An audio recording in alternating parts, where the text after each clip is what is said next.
जय हिंद जय भारत। आइए स्टार्ट करते हैं। आज एक नया अध्याय के बारे में जानेंगे जो क्लास 12 का होगा। अध्याय दूसरा, क्लास 12 जीव विज्ञान का अध्याय दूसरा होगा। आज इसके बारे में हम लोग पढ़ेंगे, ठीक है ना। यह चैप्टर बहुत इम्पोर्टेंट है। जो पहले था वो भी इम्पोर्टेंट है और जो अभी पढ़ाने वाले हैं वो भी इम्पोर्टेंट है और जो इसको आने वाला चैप्टर है वो भी इम्पोर्टेंट है। कहा जाए तो इसमें जितने चैप्टर्स हैं बाकी सबसे ज़्यादा इम्पोर्टेंस 3 चैप्टर हैं, जो मतलब पहला, दूसरा और तीसरा है, ठीक है। तो पहला पढ़ा दिया हूँ और दूसरा स्टार्ट करने वाला हूँ। तो बशर्ते आप लोग ये कीजिएगा कि वीडियो का अंत तक देखिएगा ताकि पूरा समझ में आए। ये नहीं कि वीडियो आप लोग थोड़ा सा देख करके छोड़ देंगे तो समझ में नहीं आएगा। तो इसके बारे में जानने के लिए पूरा अंत तक वीडियो आपको देखिएगा। ये जो दूसरा आज जो अध्याय है क्लास 12 का,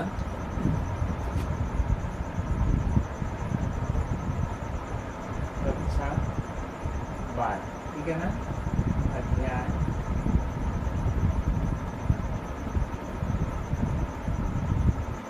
अध्याय 2, ठीक है ना। जो चैप्टर दूसरा है उस चैप्टर का नाम क्या है? पुष्पी पादपों में क्या होता है, उसमें किस प्रकार का जनन होता है, ठीक है ना। पुष्पी पादपों में लैंगिक जनन जो होता है वो उस चैप्टर के बारे में आज हम लोग पढ़ने वाले हैं, जो आप लोग नाम सुनकर ही जानते हो कितना इम्पोर्टेंट है, ठीक है ना। आइए स्टार्ट करते हैं।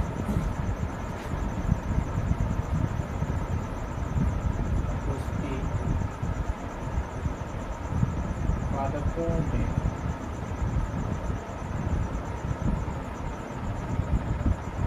लैंगिक जनन, ठीक है ना। ये हमारा चैप्टर का नाम है और इसी चैप्टर के बारे में हम लोग जानेंगे, ठीक है ना। तो इस चैप्टर में बहुत से ऐसे इम्पोर्टेंट चीज़ हैं और बहुत से ऐसे मतलब कि जो पॉइंट्स हैं जो आप लोग को जानना जरूरी है। तो इन सारे पॉइंट्स को मैं बारी बाय स्टेप में बताऊंगा, लेकिन आप लोग को वीडियो के साथ बने रहना होगा, तभी जाकर के आप लोग जान पाएंगे, नहीं था नहीं जान पाएंगे। तो आइए जानते हैं। देखिए, सबसे पहले ये जान लीजिए जो पुष्प जो होते हैं, ठीक है ना, उसमें इसके पहले जिस प्रकार हम लोग जीवों के बारे में पढ़े थे, ठीक है ना। जीवों में क्या पढ़े थे? एक नर होता था, एक नर और एक मादा, ठीक है ना। एक नर और एक मादा यानी दो विपरीत जनक होते थे, ठीक है ना। और पहला नर जनन से नर युग्मक का निर्माण होता है और मादा जनन से मादा युग्मक का निर्माण होता है, ठीक है ना। ये हम लोग पढ़ चुके हैं। यहाँ से नर युग्मक और मादा युग्मक मिलते हैं तो यहाँ पर क्या होगा? यहाँ पे युग्मनज का निर्माण होता है। यहाँ पर क्या निर्माण होता है? युग्मनज का निर्माण होता है। यानी यहाँ पर हम भ्रूण कर सकते हैं। क्या कर सकते हैं? यानी यहाँ पर हम भ्रूण कर सकते हैं। जब नर और मादा का निषेचन संलयन होता है तो वहाँ पे एक नए संतति का क्या होता है? उत्पत्ति होता है। तो इसमें तो समझ में आ गया कि इसमें किस प्रकार का निषेचन होता है, लेकिन पुष्प में किस प्रकार का होता है यही चीज़ हम लोग जानेंगे इस वीडियो में, ठीक है ना। तो इसी चीज़ को जानना है हम लोगों का। फिर इसमें तो निषेचन होता है तो पता चलता है, लेकिन इसमें निषेचन किस प्रकार का होता है ये कंफ्यूज वाली बात है कि पुष्प दिखने को दिखाई देते हैं लेकिन उसमें निषेचन कब हो जाता है यही पता नहीं चल पाता। कहाँ से निषेचन होता है, किसके द्वारा होता है, कब होता है, ये सारी बातें जितने हैं सब इस वीडियो में जानेंगे, ठीक है ना। तो आइए स्टार्ट करते हैं इस वीडियो में। सबसे पहले जानने से पहले पुष्प की हम संरचना देखेंगे, ठीक है ना। पहला जो हम लोग का पॉइंट होगा क्या होगा? संरचना, ठीक है ना। किसका? पुष्प का। यानी पुष्प का संरचना क्या क्या होता है, क्या क्या उसमें होते हैं, उन सब के बारे में जानेंगे, तब जा करके इस चैप्टर पूरा समझ में आएंगे, ठीक है ना। तो सबसे पहले हम एक पुष्प का एक चित्र बनाते हैं,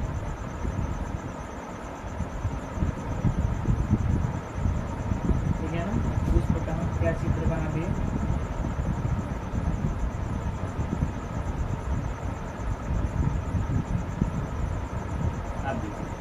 यहाँ पर एक हम पुष्प का चित्र बना रहे हैं और इसी पुष्प में कौन कौन से क्या किसका नाम है वो सारी बातें मैं यहाँ पर मैं बताऊंगा। आप लोग बस देखते रहिए ध्यान से, ठीक है ना।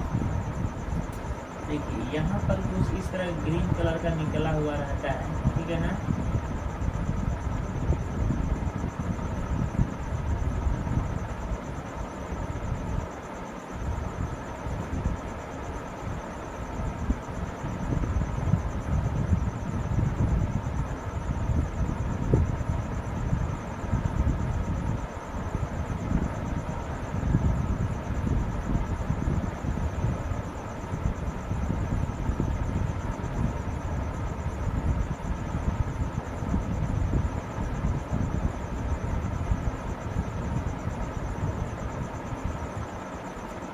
ठीक।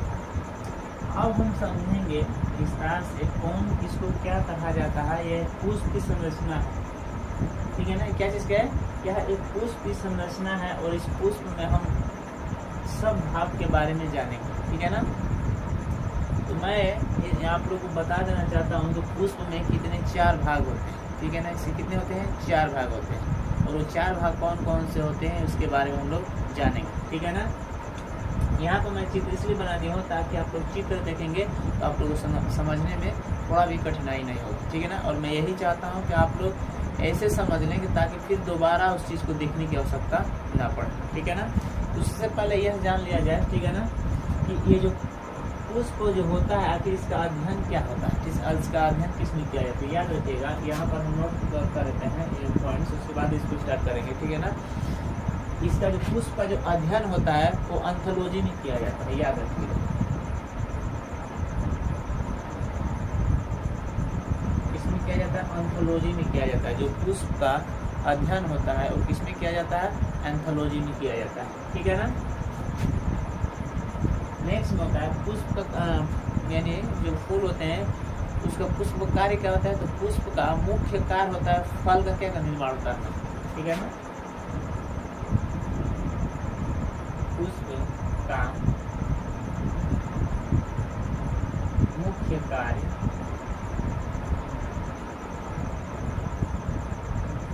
फल का निर्माण करना, फल का निर्माण करना। अब फल का निर्माण करने का मतलब ये है, देखिएगा, फल का निर्माण का मतलब बीज का निर्माण, ठीक है ना। फल का निर्माण का मतलब क्या होता है? बीज का निर्माण, ठीक है ना।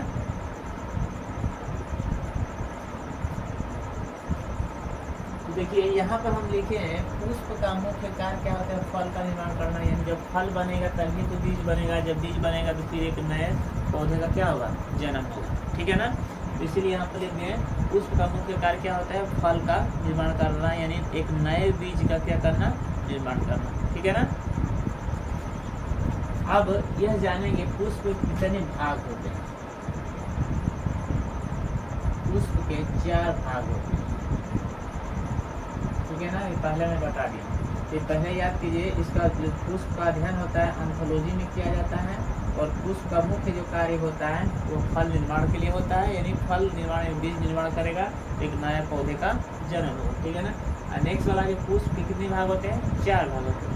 अब चारों भागों के बारे में जानेंगे। देखिए ये वाला पहला है, ठीक है ना।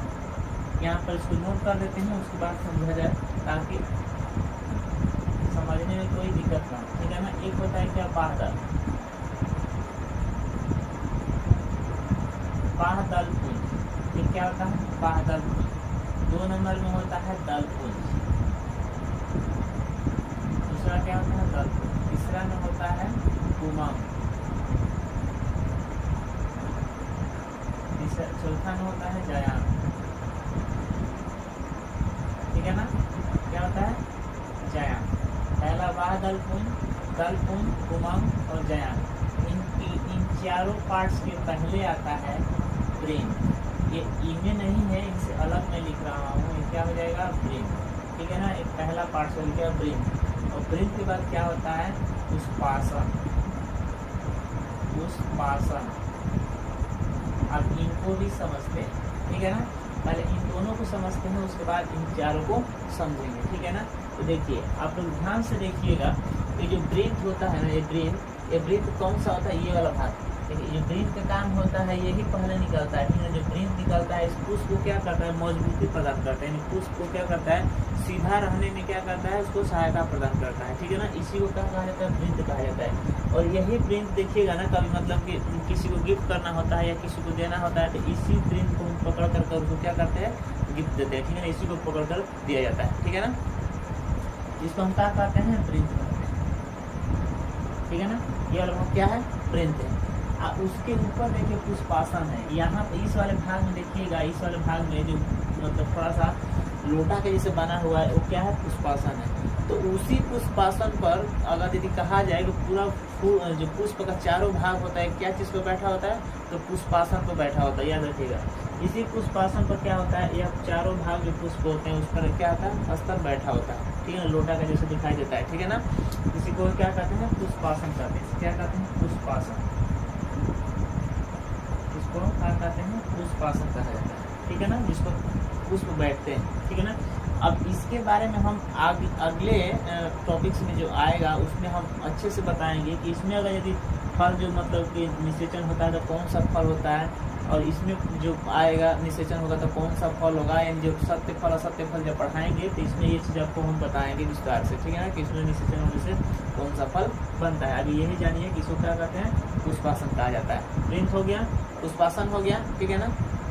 इसका काम ये होता है कि पुष्प को क्या करना, मतलब बैठाना, ठीक है ना, यानी उसको आसन देना। उसका नाम है क्या, पुष्प आसन, यानी उसका पुष्प बैठा है उसी को क्या कहा जाता है, पुष्पासन कहा जाता है, ठीक है। अब चलिए आते हैं अब अपने मेन टॉपिक के तरफ, ठीक है ना। पहला है बाह्यदल पुंज। देखिए ये जो बाह्यदल पुंज आप देख रहे हैं ना, ये बाह्यदल पुंज ये नीचे में रहता है, ठीक है ना, ये नीचे की तरफ ये हमेशा किस कलर का होता है, हरा कलर का होता है, ठीक है ना। किस कलर का होता है, हरा कलर का, ठीक है ना। जो बाह्यदल पुंज होता है वो देखिएगा पुष्प के नीचे वाले भाग में क्या होता है, हरा कलर का, मतलब कि नीचे की तरफ मुड़ा हुआ रहता है। वो हरा होने का कारण ये होता है कि मतलब कि जब वो पुष्प खिला नहीं रहता उस समय वही क्या करता है, प्रकाश संश्लेषक की उपस्थिति में क्या भोजन तैयार करता है, भोजन तैयार करके इसको क्या करता है, भोजन प्रदान करता है, ठीक है ना। उसी के द्वारा भोजन तैयार होता है, इसीलिए वो हरा होता है, ठीक है ना।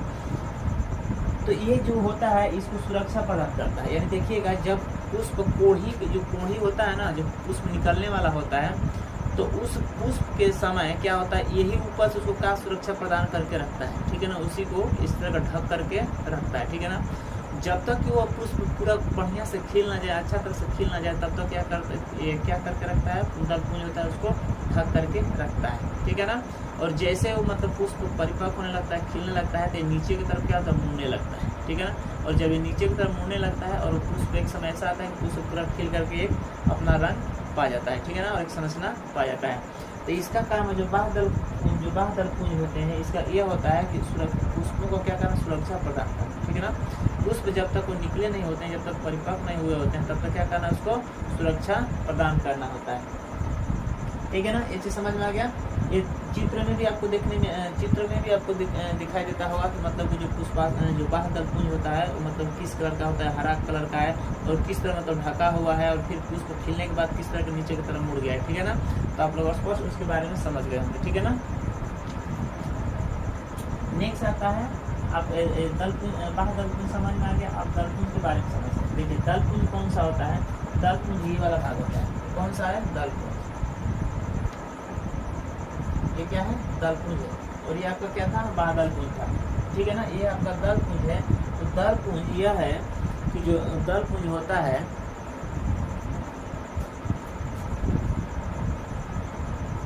ठीक है ना, ये क्या है, दल पुंज। जो दल पुंज होता है यह सो क्या करता है, ये जब तक मतलब पुष्प के जो बाह्यदल के बाद जो वाला भाग होता है उसको हम दल पुंज कहते हैं। यानी फूल को क्या करता है, वो एक जगह इकट्ठा करके रखने में क्या सहायता करता है। जब देखिएगा जब कोढ़ी हटता है, यानी बाह्यदल हटता है, तो एक एक करके उसमें पंखुड़ी जो होती है वो बाहर की तरफ निकलना, यानी बाहर की तरफ मुड़ना प्रारंभ हो जाती है, ठीक है ना। बाहर की तरफ, जैसे गुलाब फूल देखें, गुलाब उसमें देखिएगा जैसे उसमें बाहर वाला जो बाह्यदल पुंज हटता है तो उसमें से एक पंखुड़ी निकलना प्रारंभ हो जाती है, ठीक है ना। और एक समय ऐसा आता है कि वो पूरा बढ़िया से फूल खिल जाता है। ठीक उसी प्रकार ये क्या होते हैं, जब छोटे रहते हैं तो इसी के ऊपर मतलब क्या रहते हैं, ढके हुए रहते हैं, ठीक है ना। इसके ऊपर क्या रहते हैं, ढके हुए रहते हैं। और जैसे ये परिपक्व होता है वो धीरे धीरे क्या होते हैं, वहाँ से निकलना प्रारंभ करते हैं। तो यह बाह्यदल पुंज होता है, ठीक है ना। ये बहुत कई तरह से होते हैं, ठीक है ना। ये रंग बिरंग होते हैं। आप लोग देखे होंगे कि जो रात में पुष्प खिलता है उसमें सुगंध बहुत ज़्यादा होता है, ठीक है ना। जो रात में खिला हुआ पुष्प होता है उसका सुगंध बहुत ज़्यादा, तो बहुत दूर तक वो कैप्चर करता है। इसका काम है कि मतलब दूसरे को आकर्षित करना, कीट हो, जो भी जीव हो, मनुष्य हो, जैसा भी जीव उसको क्या करना, अपने पास आकर्षित करना, ठीक है ना। इसीलिए इसको क्या होता है, ये कलर वाले होते हैं, ठीक है ना। देखिए जो रात का रानी होता है पुष्प, उसमें क्या होता है, उसमें ज़्यादा सुगंध होता है। और देखिए वो एक ही कलर का खाली होता है, कौन सा कलर का, सिर्फ सफ़ेद कलर का होता है, सिर्फ सफ़ेद कलर का। किस कलर का होता है, सिर्फ सफ़ेद कलर का होता है। और रात में ही वो खिलता है, लेकिन उसमें सेंट, ये जो सुगंध होता है बहुत काफ़ी होता है, बहुत दूर दूर तक क्या करता है, मतलब दूसरे को क्या करता है, आकर्षित करता है, ठीक है ना। तो जितने कीट्स होते हैं वो रात में क्या करते हैं, उसको आकर्षित कर लेता है। लेकिन ये जो पुष्प होते हैं, ये देखिए जो गुलाब का फूल आप देखते हैं ना, व्हाइट कलर का है, ब्लू कलर का होता है, रेड कलर का होता है, ठीक है ना। ये जो पुष्प होते हैं ये दिन में खिलते हैं। आपको पता है दिन में क्यों खिलते हैं? दिन में इसलिए खिलते हैं ताकि वो दूसरे को आकर्षित कर सके अपने आप को। जब हम फूल तोड़ते हैं तो देखिएगा ना, फूल तोड़ करके और इसको हम महकते हैं, सुनते हैं, तो उस समय क्या सुनते हैं? पुष्प थोड़े सुनते हैं, इसी दलपुंज को सुनते हैं, क्योंकि इसी दलपुंज में क्या होता है, वह सुगंध भरपूर होता है, इसी में वह सुगंध पाया जाता है। दलपुंज में ही सुगंध पाया जाता है और उसी को हम क्या करते हैं, सुगंध उसको महकते हैं, ठीक है ना। और जैसे उसमें महक मिलता है तो हम तो वो कितना अच्छा पुष्प है, ठीक है ना। ये रंग बिरंग के होते हैं, इसलिए होते हैं ताकि देखिएगा रंग बिरंग अगर यदि नहीं होंगे तो एक दूसरे को आकर्षित कैसे करेंगे? अगर इनके पास एक ही कलर ही होगा तो एक ही कलर होगा तो फिर आकर्षित कैसे कर सकेंगे? इसीलिए ये दिन में पुष्प खिलते हैं और दिन में खिलने का कारण ये है कि इनके पास रंग बहुत सारे ज़्यादा होते हैं और एक दूसरे को आकर्षित करते हैं। जैसे कि हम लोग बाजार में जाते हैं तो अनेकों रंग देखने को मिलता है, ठीक है ना। अब उसमें से जो रंग हमको पसंद पड़ता है उसी को क्या करते हैं, अपने पास में रखते हैं, चूज करते हैं उसको। ठीक उसी प्रकार एक पुष्प का अनेकों पुष्प खिले हुए रहते हैं, ठीक है ना। ठीक, उसमें से जो कलर हमको अच्छा लगता है उसको हम क्या करते हैं, तोड़ लेते हैं, ठीक वो उसी प्रकार, ठीक है ना। तो इनका काम क्या होता है, दूसरे को अपने पास क्या करना, आकर्षित करना, ठीक है ना। और इसी में क्या होता है, सुगंध, मतलब कि इन्हीं में होता है सुगंध, जो मतलब हम जो पुष्प महकते हैं इन्हीं को महकते हैं। तो दो चीज़ समझ में, एक दलपुंज आ गया और एक दलपुंज समझ में आ गया। अब उमंग समझते हैं। उमंग किसे कहता है, ठीक है ना। ये आपका ये वाला जो भाग है ना, ये वाला, ये आपका उमंग है, ये आपका नर भाग होगा। कौन सा होगा, नर भाग होगा। ये याद कीजिएगा, याद रखिएगा, जो भी मतलब इस तरह का लंबे लंबे निकले हुए रहते हैं ना, ये सब नर भाग होते हैं। पुष्प में देखिएगा, पुष्प में जो आपको पुष्प दिखाई दे रहा है, इस पुष्प में देखिए जो भी लंबा लंबा मतलब कि निकला हुआ रहेगा वह सब नर भाग होगा, ठीक है ना। सबका होगा, सब नर भाग होगा। और नर भाग में इसको हम एक तरफ से इसको क्या कहते हैं, इसको पुंकेसर भी कहेंगे, ठीक है। इसको क्या कहेंगे, पुंकेसर भी कहते हैं इस वाले को, ठीक है ना। या इसको पुतंतु भी कहते हैं, ठीक है ना। यहाँ से यहाँ तक इसको क्या कहते हैं, पुतंतु भी कहते हैं, ठीक है ना।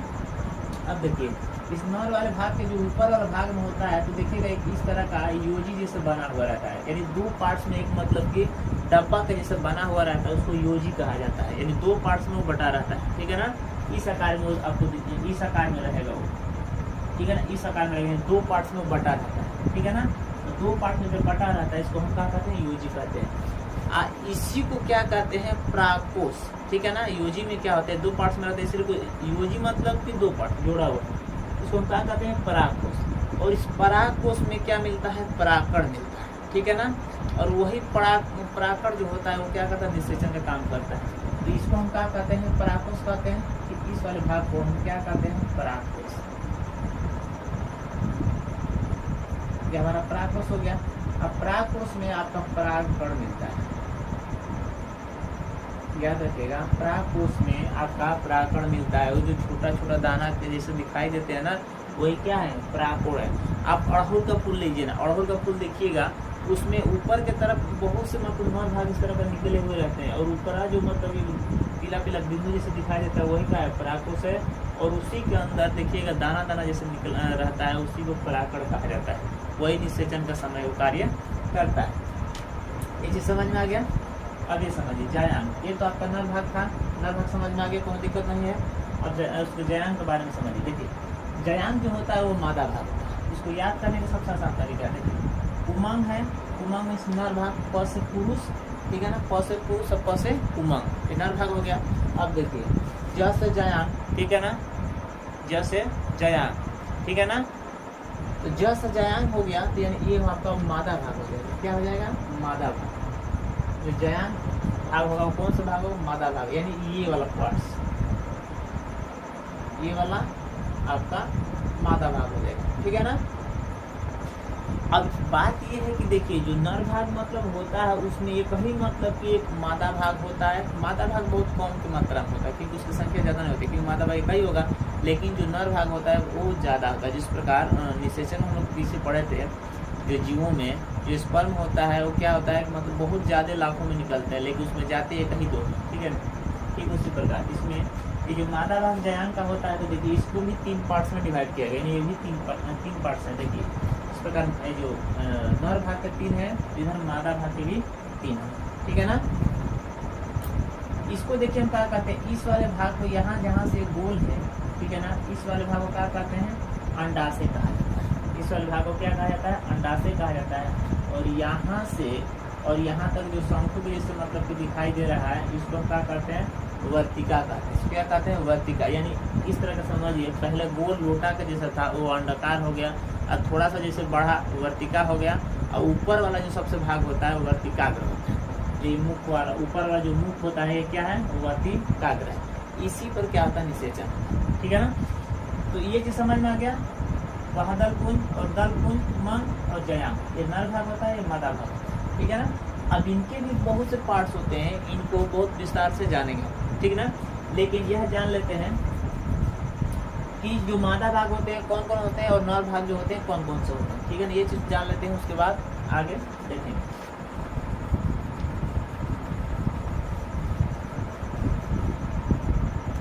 नर भाग देखते हैं।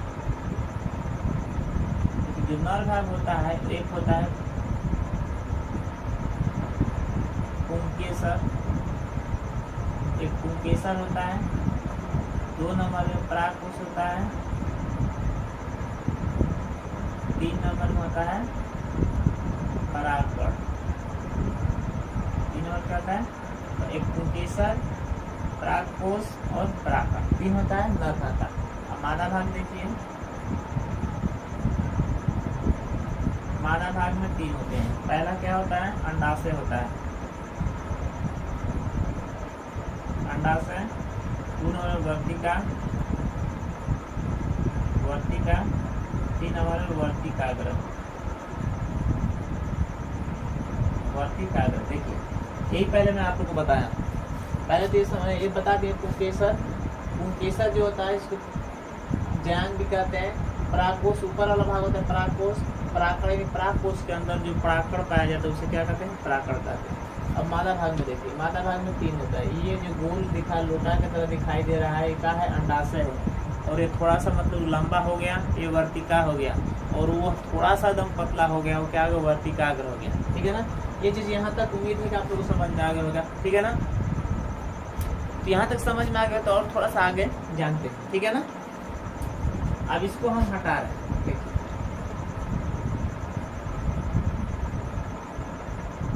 इस वीडियो में पूरा फुल आपको हम मतलब बता देंगे, जो उसके जो पार्ट्स होते हैं, कितने पार्ट्स होते हैं, उन सब के बारे में मैं इस वीडियो में पूरा डिटेल्स में आपको बता दूंगा, ठीक, ताकि किसी प्रकार का दिक्कत ना होगा। और इसके बाद जो अगला टॉपिक होगा वो अगले वीडियो में देखा जाएगा। यहाँ पर समझिए, अभी समाज यहाँ पर जो हमारा पुंकेसर है, ठीक है ना, तो क्या पुंकेसर है, ये तो हमारा क्या है, परागकोश है, ठीक है ना। और परागकोश के अंदर जो कण मिलते हैं वो क्या है, परागकण है, ठीक है ना। उसे क्या कहते हैं, परागकण। तो देखिए परागकण कहाँ बनता है, परागकण वहाँ बनता है परागकोश के अंदर, यानी परागकोश में बनता है। परागकोश के अंदर परागकण के परागकोश में क्या होता है, परागकण बनता है, याद रखिए, ठीक है ना। तो परागकोश में जो परागकण बनता है वो देखिए, मान लीजिए यहाँ इस वर्तिकाग्र पे जब ये कण निकल करके यहाँ पर आने लगेंगे, ठीक है ना, और जैसे वर्तिकाग्र से परागकोश से परागकण निकल के वर्तिकाग्र में आएंगे, और इस नली के द्वारा वो जैसे ही अंदर प्रवेश कर जाएंगे इस अंडाशय में, तो क्या हो जाएगा, निषेचन होता है, ठीक है ना। उसी को क्या कहा जाता है, निषेचन। यानी परागकोश से परागकण निकल करके अंडाशय में आना ही क्या कहलाता है, निषेचन कहलाता है। और जब निषेचन कहलाएगा तो यहाँ पे क्या हो जाएगा, एक भ्रूण का विकास हो जाएगा, यानी एक फल का क्या होगा, निर्माण होगा, ठीक है ना। तो ये फल का निर्माण जो होगा तो सत्य असत्य फल मतलब बहुत से होंगे, कौन कहाँ से निषेचन होगा तो सत्य फल होगा, कौन कहाँ निषेचन होगा तो असत्य फल होगा। इसके बारे में हम अगले वीडियो में पढ़ेंगे। बस आई होप कि मतलब इस जो पुष्प की संरचना है वो आप लोगों को पूरा समझ में आ गया होगा, किसी प्रकार का दिक्कत नहीं है। इस पुष्प के 4 भाग के बारे में हम लोग विस्तार से जाने हैं। ये 2 भाग हैं जो मतलब कि एक मादा भाग और एक नर भाग, इसके बारे में डिटेल्स जानेंगे अगले वीडियो में, क्योंकि उसमें बहुत से उसमें मतलब पॉइंट्स है, उसको कवर किया जाएगा। तो आई होप कि अभी तक इस वीडियो में ये चीज़ आपको, जो पुष्प के 4 भाग होते हैं, ब्रेन, आप बाह्यदल पुंज और दल पुंज और पुमंग और जयांग, ये आप लोग को स्पष्ट समझ में आ गया हो, ठीक है। तो फिर अगले वीडियो में मिलते हैं। जय हिंद, जय भारत।